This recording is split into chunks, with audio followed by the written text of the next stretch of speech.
I'm going to take the opportunity here to give a little history about why we came into being and what we've been doing and sort of how our plans are developing. So first, the history. Back in 2008, we were approached by Don Winter, who was then the Secretary of the Navy, to really try to come up with some ideas about the human capital issues surrounding the DoD in general, the Navy in particular. The idea that there's going to be quite a bit of turnover in the ranks of naval engineers in the next few years. And that process led to a cascade, okay? When the Secretary of the Navy says, I like your ideas, that's an opportunity, right? But it's also a challenge. And so for probably about a good 2 or 3 years, we spent time both thinking at the University of Michigan and with our partners about what we might be able to do to address this problem in a somewhat different way than maybe others had in the past. This led in 2009 to a study actually directed by Mr. Persons at NAVC called the NEEC study. And this was an attempt to try to get a handle on the specific human capital needs of NAVC and the naval engineering community. After that study was completed and the results promulgated to the leadership, a BAA was issued in 2009, and Michigan and our partners submitted onto that BAA, and the NEEC was formed and kicked off in 2010. So who are we? I like the pictures with all the logos, right? So first thing, everyone looks for their logo. Michigan's buried in there, but you can see a list of the participating universities from big to small, all the way from stalwarts like Massachusetts Institute of Technology and Penn State and Virginia Tech, to maybe some folks you wouldn't think of as naval engineering producers of naval engineers. For instance, University of Texas at San Antonio and Tennessee State. These are historically underrepresented groups serving universities. We also have as partners ASNE and SNE. Okay. Once we get this consortium together, what we're trying to confront is sort of a macro problem and then maybe a little bit of a micro problem. What's the macro problem? Some of you may have heard of this study that came out a few years ago from the National Academy called Rising Above the Gathering Storm. There's been a follow-on study that basically says we still have problems, but this was the one that really got a lot of attention. And what it essentially was saying is we're not producing enough engineers in the country and scientists. Okay. And it turns out that even those students who ultimately decide they want to go into STEM, right? You hear a lot about this today, science, technology, engineering, and math. Not enough citizens want to do that.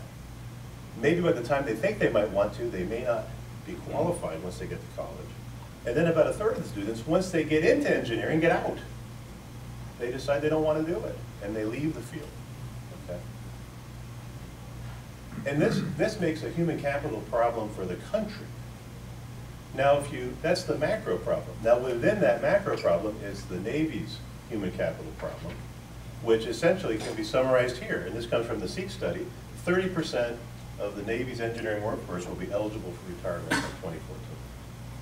That's overall.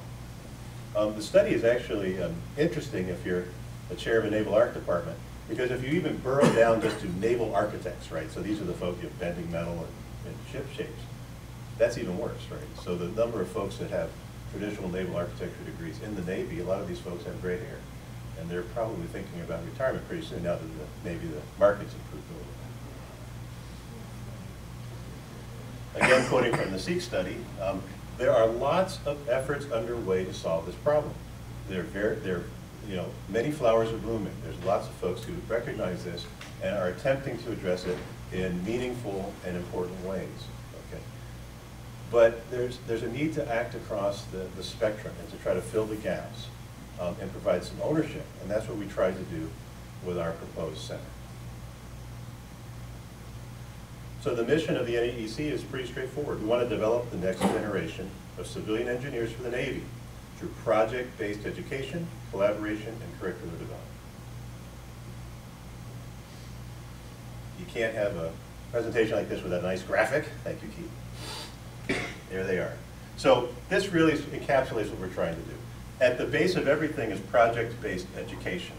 And then by using that as the center, the foundation of what we're trying to do, we're combining this with with activities centered around development of shared curriculum, collaboration methods, and also communication to try to make a community of students who are enticed into being naval engineers, and then once they are trained, are willing and able to go work for the Navy and associated industrial activities.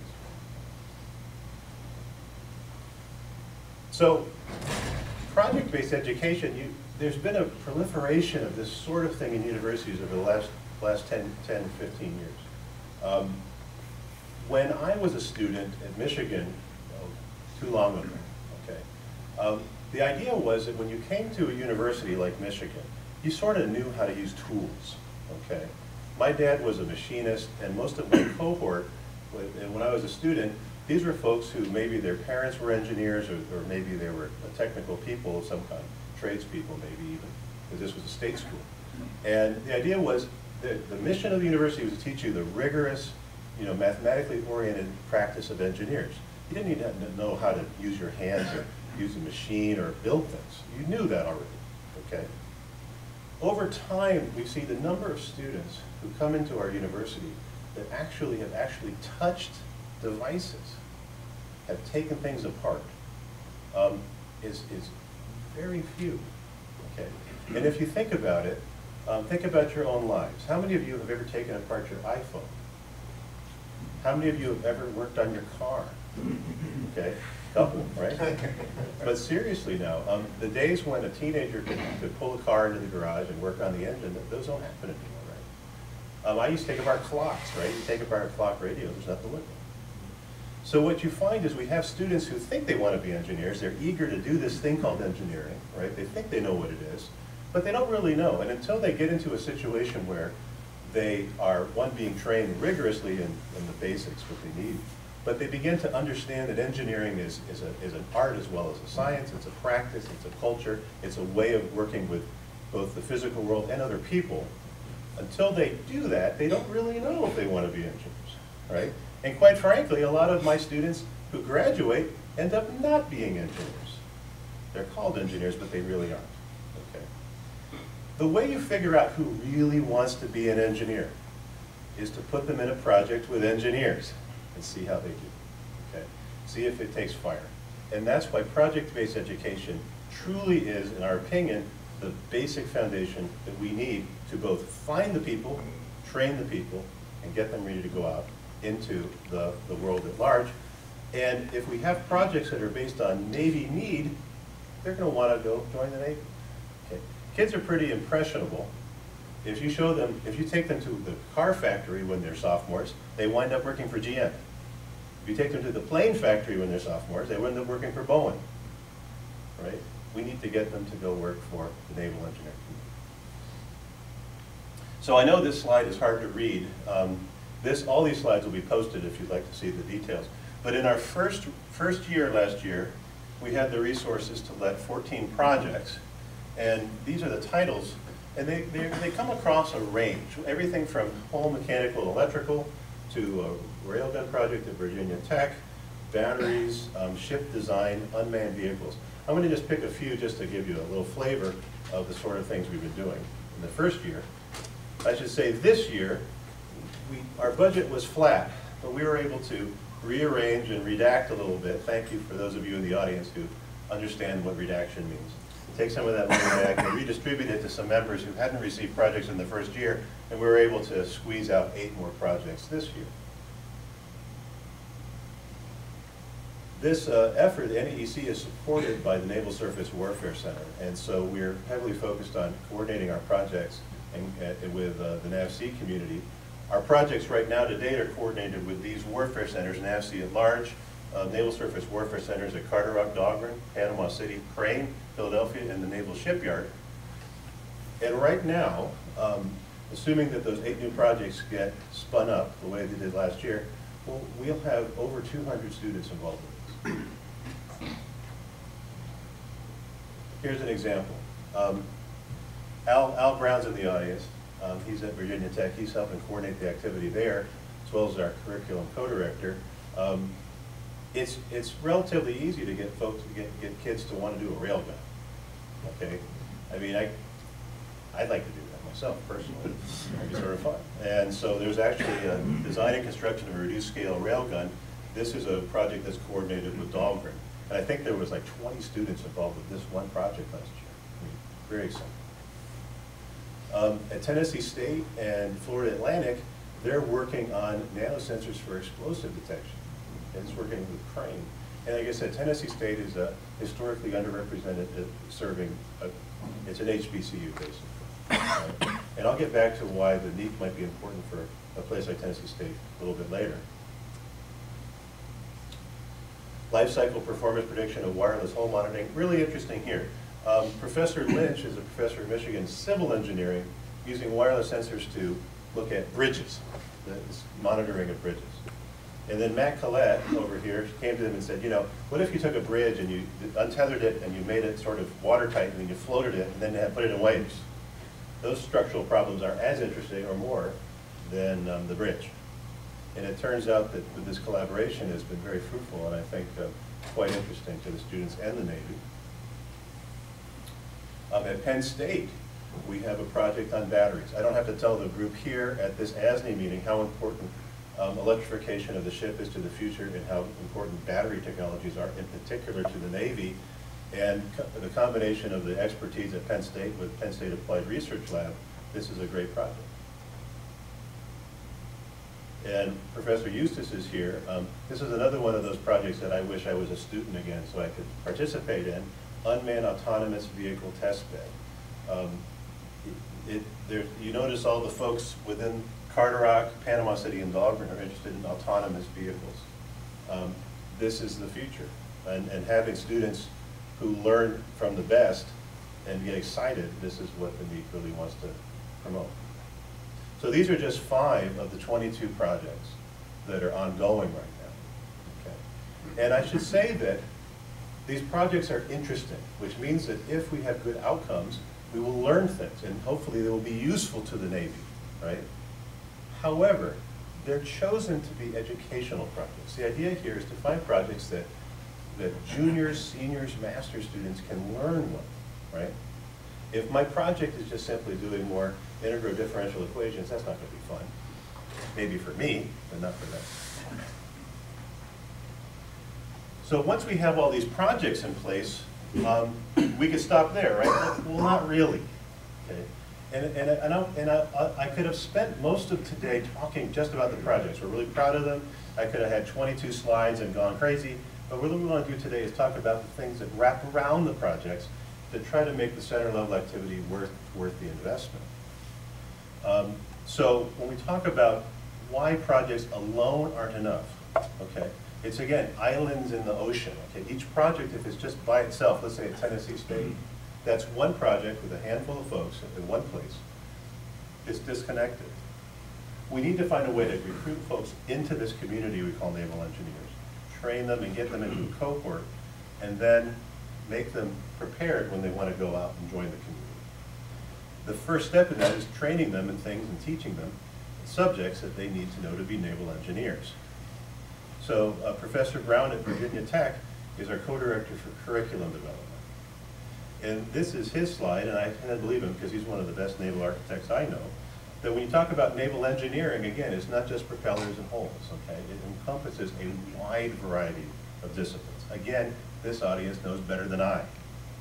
It's science and engineering, it's ships, craft, and aircraft, it's the top side, it's stuff that's on top of the ship, it's stuff the ship is carrying, right?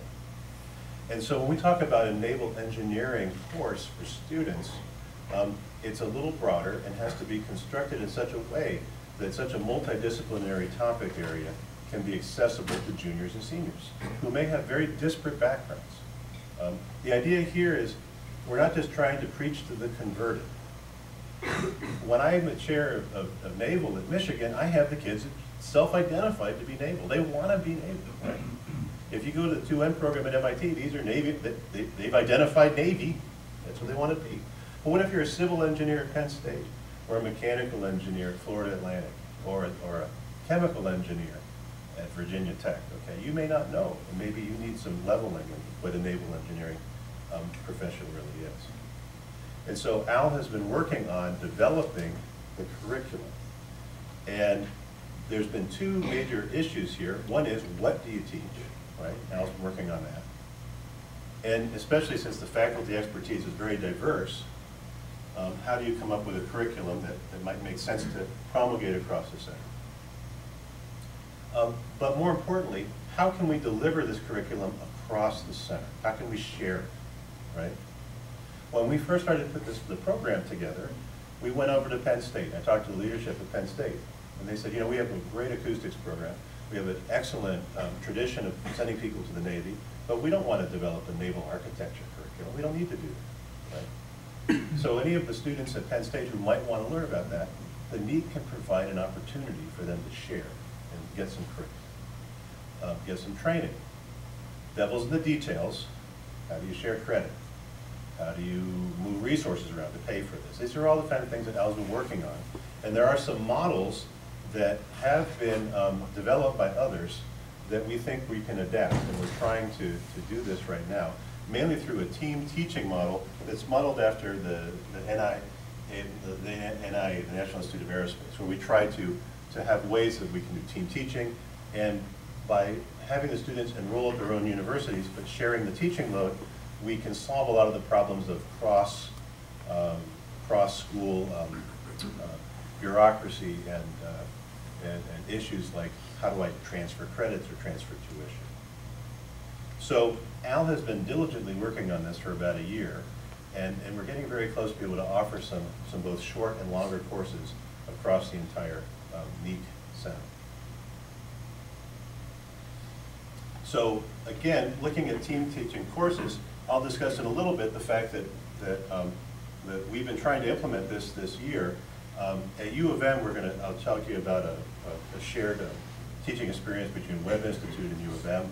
But Web is working with Al quite extensively to try to make use of the fact that you can't get any better naval architecture, marine engineering training folks, educators than Web. We're trying to use the fact that we have this resource in the Web Institute shared across the center as well.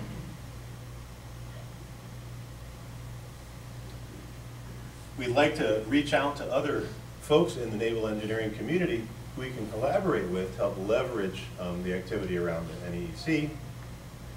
Probably, I think the best opportunity is to collaborate with the MIT's 2N program. Again, this audience knows about the 2N program, but let me just summarize for those who may not. Established in 1901, MIT has maintained this graduate program in naval construction and marine engineering now obviously over 100 years. Okay. It's a preeminent program for the U.S. Navy. Okay. And it's training naval officers. The objectives of the program are a broad graduate technical education for U.S. Navy, Coast Guard, and foreign officers, and it's world class. They learn about ship design and technical areas of concentration, including hydrodynamics, structures, and acoustics and powering. 2N is a successful program. Professor Patriolakis is here, thank you, and he can explain any of the details about that if you might like to know. When we created the center, the folks at MIT said, well, maybe there's an opportunity for us to take this existing infrastructure, this existing program is very successful, and collaboratively share with both the NEEC activities going on at MIT and across the center. And so what the folks at MIT have been doing has been, first of all, sort of trying to use the resources of the NEEC to help bring the Navy officers in contact with more of the students at MIT, with the ultimate goal of not only recruiting more of the MIT students into naval engineering, but ultimately bringing in students from across the center at large. And I won't harp on it too much, but we have some folks involved in the societies as well, who've been helping the center activity in terms of outreach. For instance, K through 12, we're going to be supporting a Sea-Perch activity this year. There's a lot of professional development and student-led activities that go on with the societies. The ASNE Day here is one of them, okay? And so what we've been hoping to do is coordinate our efforts with the societies. The best example of that is our summer conference is going to be held in May in Philadelphia this year. And it's going to be coordinated with the ASNE EMTS meeting. This is great. It brings students in contact with practitioners of the field, And obviously, there's a lot of effort that goes into these ASNE meetings, for instance, the NES meeting. There's going to be demonstrations, good technical talks, keynotes.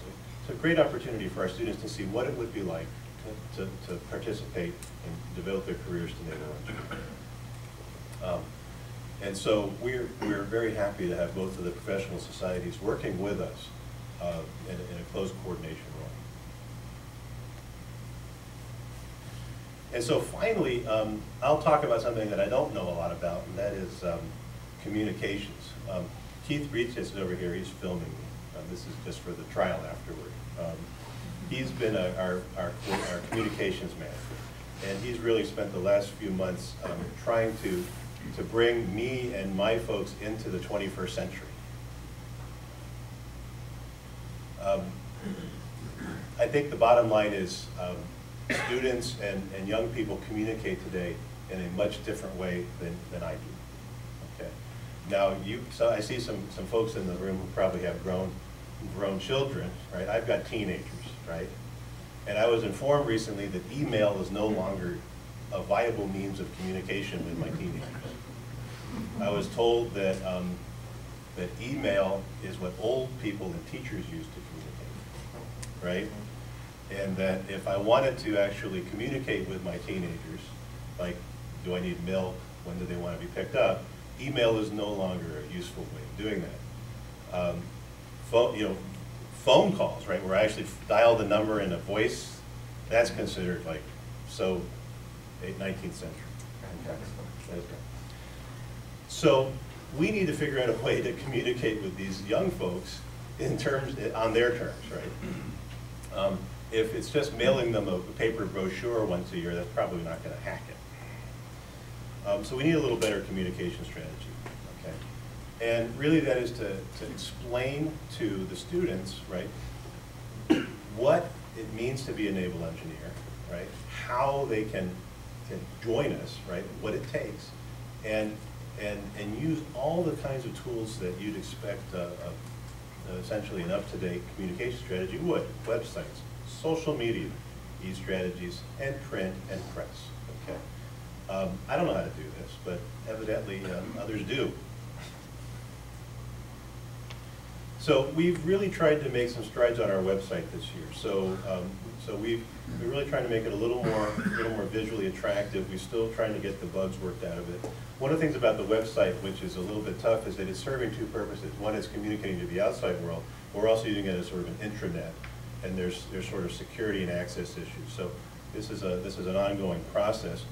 But one of the nice things about the website that Keith has set up is it allows us to look at metrics. So all these Google metrics that you can see how many hits we get and who's tracking, and looking at the tree of communication helps us target where we want to communicate with potential recruits into the NEEC. The website also gives us an opportunity to communicate with folks within the center and also stakeholders outside of the center who might be interested in what's going on in the naval engineering community. We've put together a social media strategy, right? Trying to use Facebook, Twitter, LinkedIn, YouTube. Those are all those annoying things that you keep getting emails about. LinkedIn. People use that. Somebody does. But, no, we're just doing it, okay? But with these kind of things, you can begin to get, I mean, this is how Google makes money. You begin to track metrics, okay? So it actually is useful to figure out who is interested in looking. Keith has been putting together a monthly newsletter.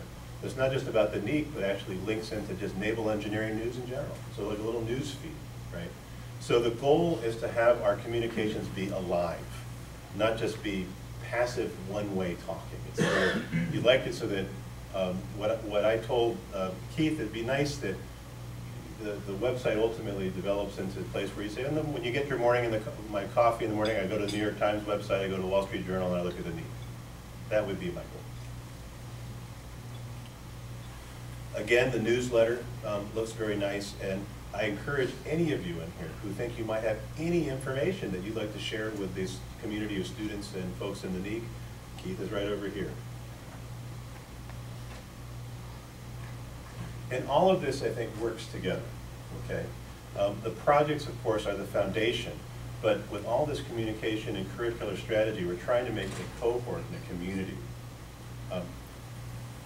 Like I said, at Michigan, we have a lot of folks devoted to this, and so we sort of have a little community of our own, all right? But if you go to other schools, folks that are devoted to this as part of their project, they may sort of feel a little isolated, right? I'll use Tennessee State as an example. We have a group there, really good group, okay, but there's one, okay? There's not a lot of Navy research and education activity going on there. But by being part of the center and participating in center level activities, they're part of a larger group, okay? And I think that they've expressed that that has value to them. So it's this issue of community. We want to build it within the schools themselves and across the center. It also helps with outreach activities. The best way to recruit high school students is to have happy undergraduates. And the best way to recruit undergraduates in your grad program is to have happy grad students. It's that simple, okay? So if you have happy undergraduates convincing high schoolers or freshmen that they really should take a look at this, you'll be successful. We're in our graduate student recruiting phase right now at U of M, and the best strategy to getting the best grad students to come to you, to work with you, is to have happy grad students working for you. Or conversely, taking the unhappy ones out for a very long lunch. And one of the things that there's a couple of things I'd like to highlight here. The first is we're really trying to coordinate with the SMART and NREIP programs. These are existing, extant, successful programs. We can coordinate and we can leverage their resources and their infrastructure to the benefit of our students, and we really want to try to do that. We're very fortunate to be working with Penn State folks who are looking at the Graduate Ready for Tasking program. This was a program started at Penn State ARL with O&R support, where it's a series of events and materials to help students who intend to work in the NAVC community learn how to do that. Right? Everything from what NAVC is, who's the boss, what the acronyms mean, all that good stuff. Right? It's been very successful, and we're coordinating with them, and they're using our website. I think it's a successful partnership. One of the things I'd like to do going forward is to have a little deeper recruiting with coordination with the ongoing NAVC recruiting activities. I had a discussion with some of the folks at Carterock, for instance. They have days where they bring in a bunch of high school folks to go see the tow tank, right? And there's there are various recruiting events and enrichment activities that go on throughout the year. We should help with that. We should participate in that, help coordinate in that. Okay. As I said at the beginning, the NEEC is by far not the only activity the Navy is supporting to help with the human capital issue. Okay? And it's not our intention to conquer the world, right? We just want to help. We want to be one part of the solution. We want to coordinate with the other parts of the solution so we have a bigger goal.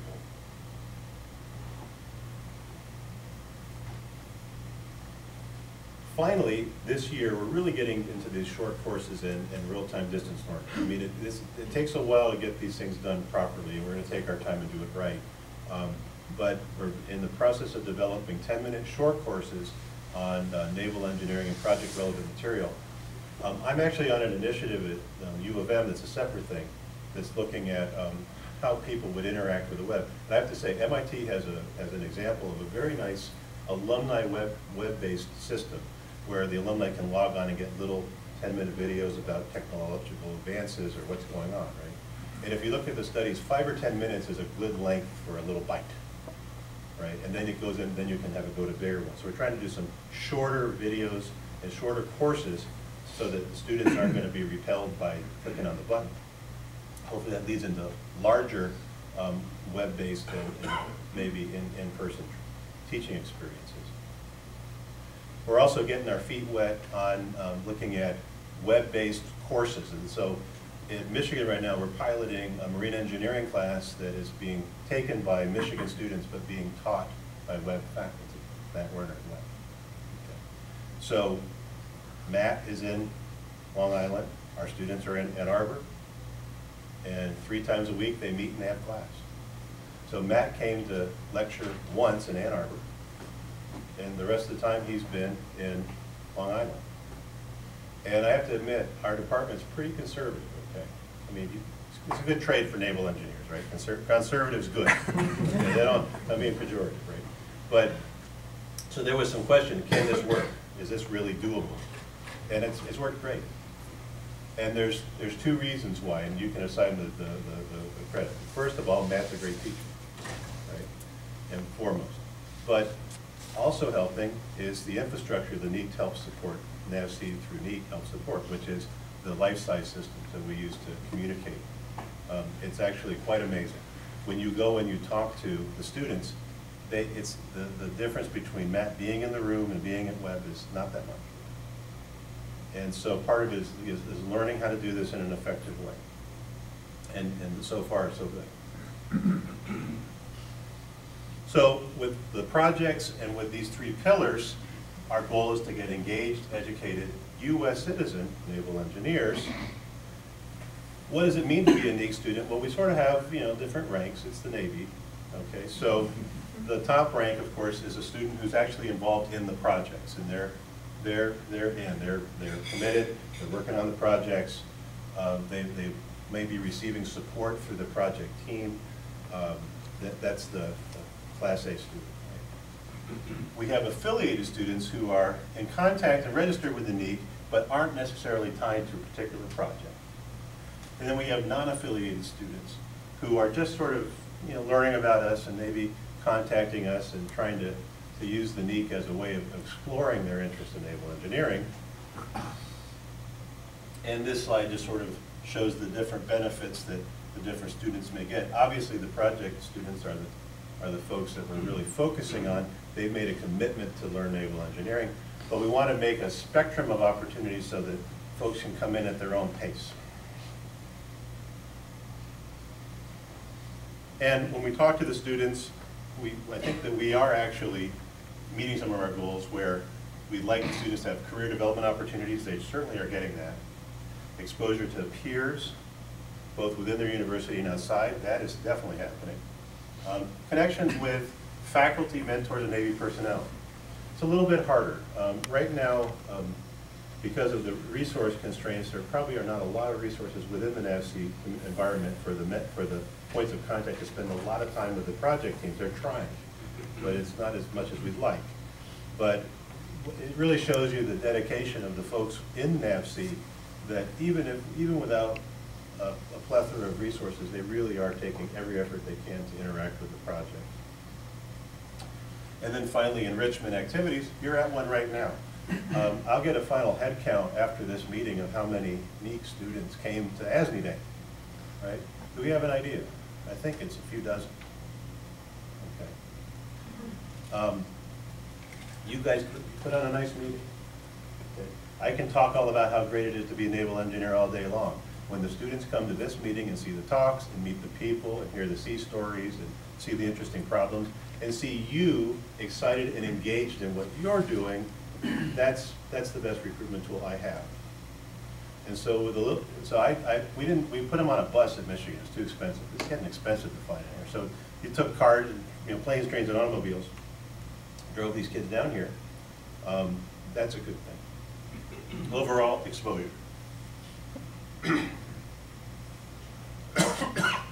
And I like to think that the NEEC really aligns well with the emerging STEM initiatives of the Navy at large. This is Admiral Ruffhead at the STEM meeting last year, and I do think that what we're trying to do aligned up very nicely with the objectives that came out of that meeting. So the bottom line is that we're in the midst of our second full year. We're about a year and a half in. Okay, there's still a lot to do, but we're feeling pretty good about where we're going.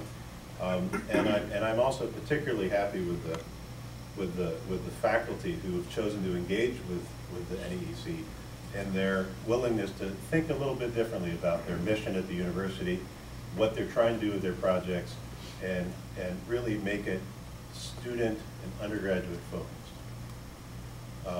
This takes a special kind of faculty person, and I'm fortunate to have those folks on my team. So feel free to contact me. I don't have answers, but I have people that have answers, and we can direct you to them. The website, Go NEEC, is right there.